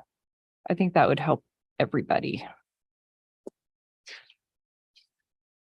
Great. I think we're trying to agree with you, John. Yeah, I got it. Thank you. Can we Sorry take to the make catalyst I projects update off our I agenda? apologize for being so torturous, but Yeah, right. I don't even look at the Right. Catalyst project updates anymore, but because we've Yeah. done such a good job of So there's a motion to take that off. I mean, it's just all it is a waste of ink. It's not hurting anybody by being on there. It's waste ink. Yeah. it's- Motion. Should you put on there, replace it with major project updates or We can something? do that. Pardon? So that why don't, well, that's the agenda. So we have to, that doesn't have to be a motion right now. Every time you can present the agenda and in the agenda, you can remove the Catalyst project updates and then, Well, he can just tell, Well, hey, no. we don't Yeah, want, that's what I'm saying. he's the chair, he can. but we have to approve the, yeah, but so, I mean, yeah, Yeah, and then we if we don't approve want to do it, we have to approve it. that's a great idea. And are we talking about taking out just the Catalyst project updates on the completed On all of them. projects or all of them? And I don't know what else has been in here over time, but We could add, I mean, They were meant to be a one-time deal, just to get mean- the comp plan going, and then we're supposed to be done with them, and it's been. yeah, I mean, we can even add in item C, key annual PC milestones. We could add this item. With the zoning text amendments, we have comp plan review, and then we have 3 major project updates. I mean. How about let's do that? Let's add, major project updates. That makes sense. And I will move to remove catalyst project updates from the agenda. I hate to be a pain in the butt, but do we need to define what a major project is, or is that, No, I but- mean, that's, And we don't need a movement for that. Yeah, you don't need a motion. You're the chair. You can Yeah. set the Yeah. agenda. ahead of Okay. time. I think it's, Okay. yeah, I think it's, Yeah. I think we have a pretty good Yeah. sense of Okay. it. It- Nah, Second that, and you can make all the, you can also do all the votes and then you're done. Oh, what votes? What are we talking about? Joke, you can make the motion, you can make a second. Oh, yeah, yeah. Done. Okay.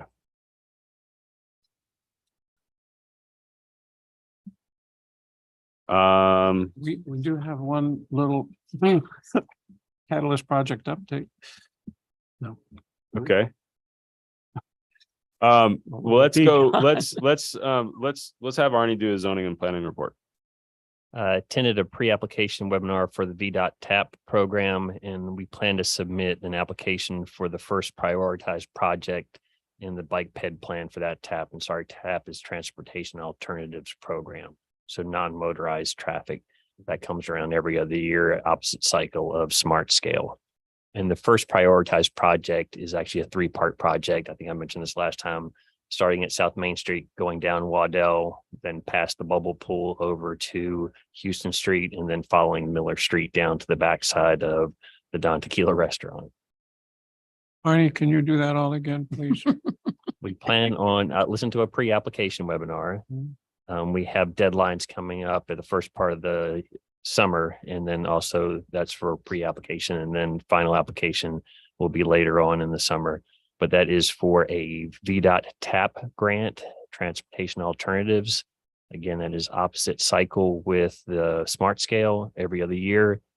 And TAP is Transportation Alternatives Program, which is for non-motorized traffic or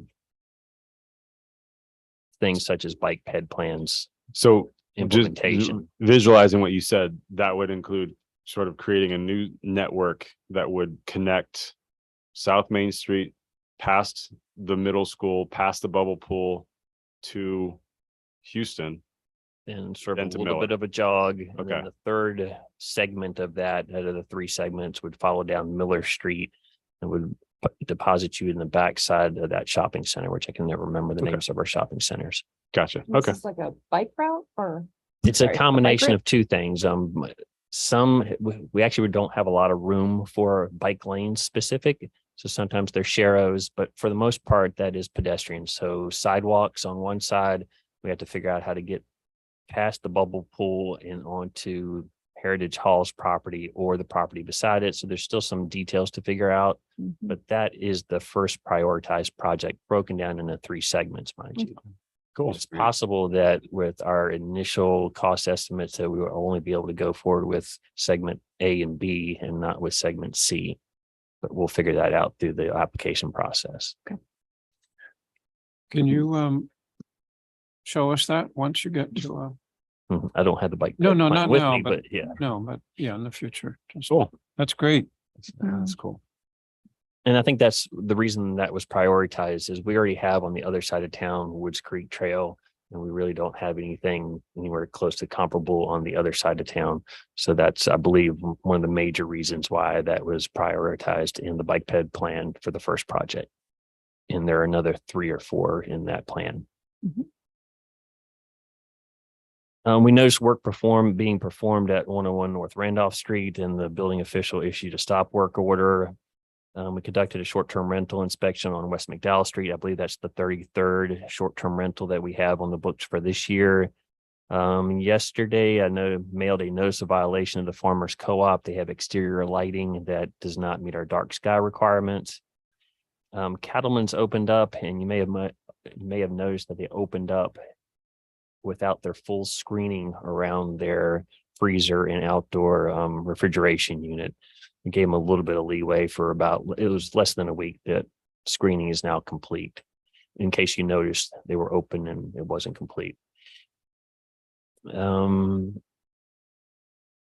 of along the idea of a major project, On Wednesday, we provided WNL the second round of staff comments for their site plan that they had submitted for the Williams School expansion building. And they submitted over a month ago the initial site plan for that building, and we sent it around to staff, gave everybody a week or so to review, sent comments back. One of the comments was, hey, you also didn't submit the traffic impact study that you promised during the campus master plan. So they, after a period of time, submitted that as well. And we went through the second round of comments and sent those to them on Wednesday, along with comments for the traffic impact analysis. So just to sort of describe, yes, it is going to be ministerial perhaps at one point, but it is taking a period of time to get that site plan to meet our requirements. Any But that- questions? Will that on- come to us or not? Site plan comes to you, Right, okay. and this is the odd case where it also goes to council. At the same time? No, after. Here. Okay. Site plans generally only come to planning commission for review and approval. But with the institutional overlay district, if it is a project that is within 200 feet of the boundary of the campus or along a public street, then it also goes to council. That's the only time council sees a site plan. Got it. The bylaws, there was a discussion at the last city council meeting about conflicts of interest, and that those were amended. And there was sort of the ancillary, what do we need to do for the bylaws for the planning commission? Because there is language in there about the conflicts of interest. And I haven't gotten it yet in writing, but apparently I will get something from the interim city attorney that says thou should remove any references to conflicts of interest, and maybe say, if needed, that reference the city's conflict of interest policy, but there's really no need for us to have anything in our bylaws other than perhaps a reference. So we will probably bring that to you at the next meeting for an amendment to the bylaws. And people are still allowed to recuse themselves, though, correct? If they feel I that wasn't they, there during that discussion, but I Yeah, believe so. Yeah, you can recuse yourself. It's just that our current standard is against the law. We're not right. allowed to have a standard stricter than the state policy. right, but But if you want to recuse yourself, you can recuse yourself. And that was important to perhaps correct before the site plan for WNL comes in. And also we will get a copy of the code of ethics to everybody because it does apply to all boards and commissions. So it's more than just the conflict of interest. We should have been doing that, but we haven't really been. But we will start doing that. The site plan would be something where there would have to be recusal by Washington and Lee people. We have to Well, ask the attorney. Well, I mean, Or have you asked the attorney? he had already told us that when it was Washington Lee specific. The reason for the master plan, there didn't have to be recusals is because it affected citywide, basically. But when it was something Washington Lee specific, We still need to ask them because I'm not so sure it is Washington Lee specific because it affects the surrounding properties just like any other zoning. So I can't answer that, but we will ask the city attorney to find out. Unless he already gave you an answer. No, on that. has not. I can't remember the specifics, but I think taking it out of the planning commission bylaws helps because that was more restrictive. But I can't remember if that gets us to the point where we don't have to do recusals during the site plan or not. So right? Yeah, If no, it's that Washington Lee specific, then there has to be. And that recusal. really didn't have anything, yeah, right. For now, that doesn't have anything to do with it. Right. All right, thanks, Arnie. Anything else? Okay.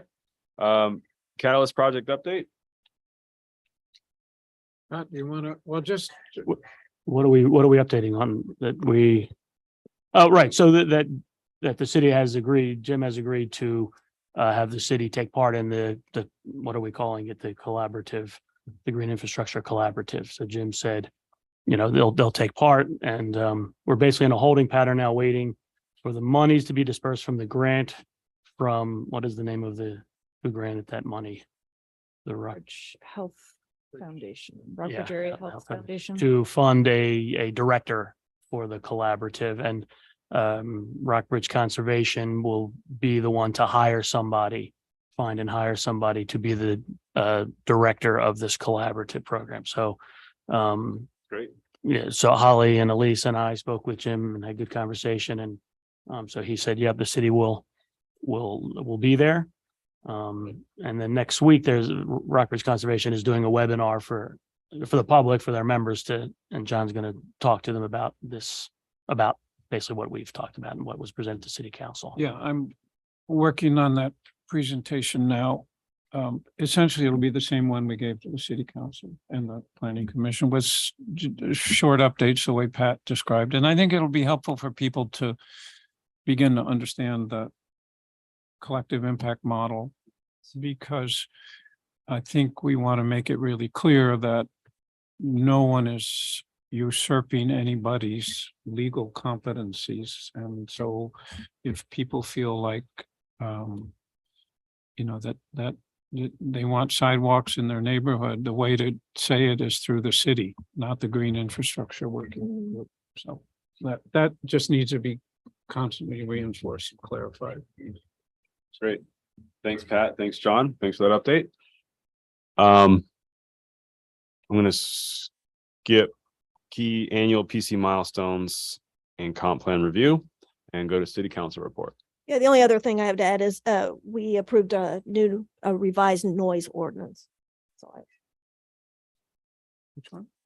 noise, Didn't hear that? yeah, noise. It's Move just to adjourn. summarize it so we can be less noisy or more noisy. It really didn't change anything other than, like Arnie has said on occasion, it is more enforceable. It's Okay. more clear. Can I ask a question? Are you done? Sorry, are you? Done. Yeah.